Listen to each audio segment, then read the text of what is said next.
আসসালামু আলাইকুম। আমাদের হাইল এয়ারপোর্টে আসছিলাম। এই যে দেখেন, এটা হচ্ছে একটা পানির বোতল। এটা হচ্ছে 500 মিলির একটা পানির বোতল, ঠিক আছে? এটার দাম দেখেন একটু, এটার দাম দেখেন এখানে কত লেখা আছে, 5 রিয়াল। যেটা 5 রিয়াল আমাদের বাংলা টাকায় হচ্ছে 160 টাকার মতো। মানে এই এক বোতল পানির দাম 160 টাকা বাংলা টাকায়। আর 5 রিয়াল, যেটা আমরা এই সকল পানি সেমে যে এটা দেখেন, এই পানিটা দেখান, এটা কিন্তু আমরা নুস রিয়ালে পাই, ঠিক আছে? নুস রিয়ালে পাই, কিন্তু এটার দাম হচ্ছে 5 রিয়াল। এটার বিশেষত্ব কি, মানে এটা 5 রিয়াল হওয়ার কারণ কি জানেন?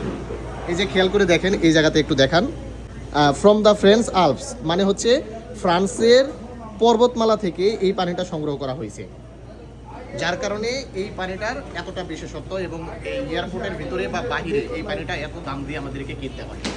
ঠিক আছে, ধন্যবাদ।